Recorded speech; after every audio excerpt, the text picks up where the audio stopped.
आज मैं आप लोगों के समक्ष एक सवैया सुना रहा हूं। ये कृष्ण भक्ति पर है। सवैया है। शेष महेश गणेश दिनेश सुरेश हु जाहि निरंतर गावे, जाहि अनादि अनंत अखंड सुवेद अवेद सुवेद बतावे। जाहि हिय लखी आनंद हवे, जड़ मूड हिये रस खाने कहावे। ताही अहिर की छोहरिया छछरा भर छाछे पे नाच नचावे। ये है कृष्ण के विषय में कहा गया है कि कृष्ण विष्णु के अवतार माने जाते हैं। तो यहाँ कहा जा रहा है कि शेष महेश गणेश दिनेश सुरेश हु जाहि निरंतर गावे। ये सभी देवताओं का नाम है और सभी देवता जिनका गुणगान करते हैं कृष्ण का, विष्णु का। और जाहि अनादि अनंत अखंड अछेद अवेद सुवेद बतावे। तो ये सब जो है उनका गुणगान है कि अभेद, उनके अंदर भेद नहीं है। सुवेद मतलब कि जितना भी बखान किया गया है अखंड है, जिसको खंडित नहीं किया जा सकता है। जाहि हिय लखी आनंद हवे, मूढ़ जी जड़ मूढ़ हिये रस खानी कहावे। तो जिनको हृदय से नाम स्मरण करने से मन का सारा विकार दूर हो जाता है, अपार आनंद की प्राप्ति होती है। ताही अहिर की छोहरिया छछिया भर छाछे पे नाचे नचावे।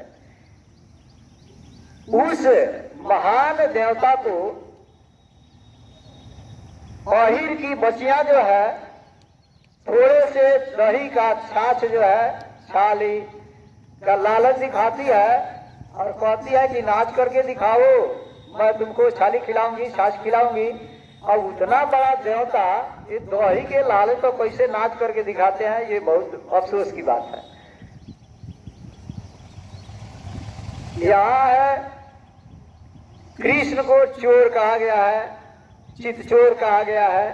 तो बचपन में माखन चुराते थे, सफाई देते थे जसोदा से, मैंने नहीं खाया है। अब मन के चोर को मन चित चोर कहा जाता है, चित चुराने वाले को चित चोर कहा गया है। बचपन में उनसे उन्हें सुदामा से बहुत ज्यादा प्रेम था, बचपन के साथी थे। तो कहा गया है कि विप्र सुदामा बसत है सदा अपने धाम, भीख मांगी भोजन करे ये जपत हरि नाम। तो ब्राह्मण सुदामा अपने घर पर रहते हैं और भीख मांग करके भोजन करते हैं, हमेशा उनका नाम स्मरण करते रहते हैं।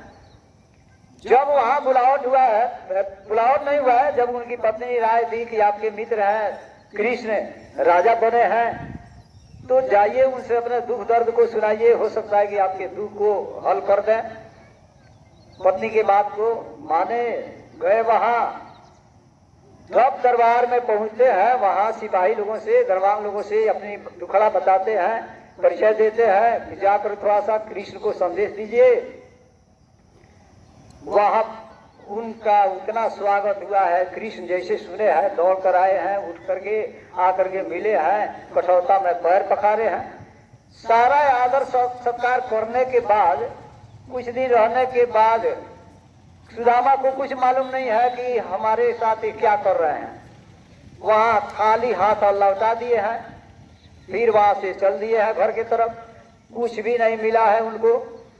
अब वहां कल्पना कर रहे हैं रास्ते में, कहते हैं कि वह उठ मिलनी वह पुलकनी वह आदर की भांति, यह पठवनी गोपाल की हमें न जानी जाती। अरे उतना उठ करके आकर के आदर सम्मान किया, इतना खुश हुआ, ये गजब की बात है। तो उतना आदर सम्मान हमारा क्यों किया, हमको समझ में नहीं है। ये बात आ रही है कि क्यों इतना आदर किया। अरे वो क्या दे सकता है, वो तो अपने बचपन में भीख मांगता था। थोड़ा सा छाली के लिए, दही के लालच पर नाचने के लिए कहती थी ग्वाल बाल की बचिया, तो वो जो है थोड़ा सा लालच पर नाच कर दिखाता था। वो तो अपने बचपन का भीख मांगा है, तो हमको क्या दे सकता है। लेकिन जब अपने दरबार में अपने जगह पर पहुंचे हैं तो देखता है कि वहां का पूरा दृश्य ही बदल गया है। तो ये है ऊपर वाले की कृपा। किसी को अगर हम मदद करते हैं तो निस्वार्थ मदद करना चाहिए। हमको उससे किसी तरह का लालच नहीं रखनी चाहिए। और कोई अगर मदद करते हैं तो उस मदद को एहसान के रूप में नहीं लाना चाहिए कि हम आपका मदद किए हैं। आपके मदद को, आपके सहायता को ऊपर वाला जरूर देखता है। ऊपर से फैसला होगा, नीचे आपको कहने से कुछ फैसला नहीं हो सकता है। इसलिए आपके दरवाजे पर कोई भिखारी आता है, उसको कई दरवाजे जाना है। अगर आवाज देता है दीदी भैया हमको भिक्षा दो, तो यथाशीघ्र उसको जो देना है दे दीजिए।